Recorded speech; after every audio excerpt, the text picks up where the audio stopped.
Alors, le système olfactif, chaque fois je le dis, hein, j'en parle comme ça, c'est le plus important chez le chien. Françoise, le chien, quand il naît, la première chose qu'il fait, il fait.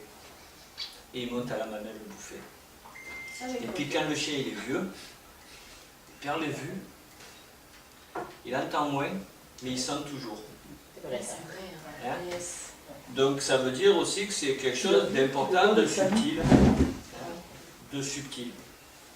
Donc subtil, ça veut dire qu'il est peut-être, entre guillemets, plus intelligent aussi avec le nez qu'avec le reste. Ça veut dire aussi qu'il faut être plus respectueux.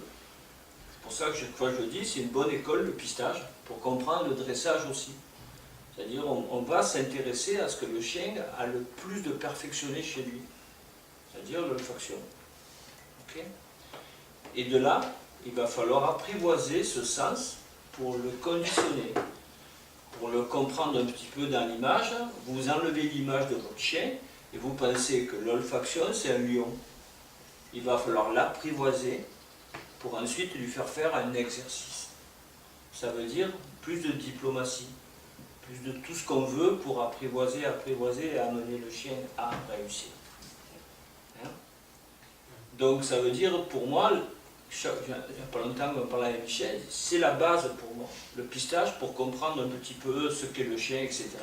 Et dans le pistage, je peux vous faire voir, vous expliquer que tout ce qui va suivre après, si vous savez pister avec un chien, que vous acceptez, pas dire d'être champion, vous comprenez la mécanique, vous comprendrez toutes les autres mécaniques.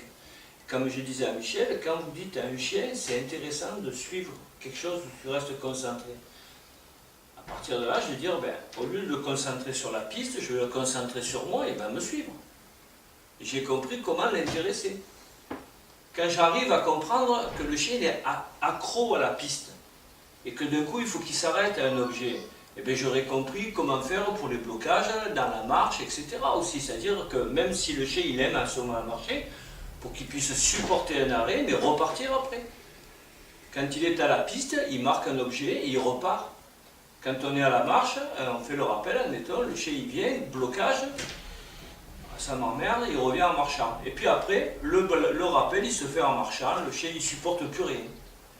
Si le chien, vous arrivez à comprendre comment lui faire accepter dans une situation où le chien il aime ça, vous arriverez à le faire ailleurs. Le système olfactif avec lequel on va travailler à la piste.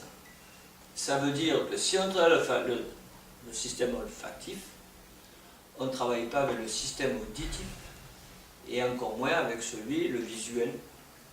Donc vous n'emmerdez pas. Il n'a pas besoin à suivre des gestes. Il n'a pas besoin de vous entendre. Le seul truc qu'il a d'entendre, c'est un commandement qui va dire « Ouais, chouette, je vais utiliser le nez ». Donc si ça va être la piste, ta piste. C'est Nadine, ça me fait rire en tout. Je me suis régalé ce jour-là. Et on cherche, hein, pour ceux qui ont un peu plus de classe, Zour.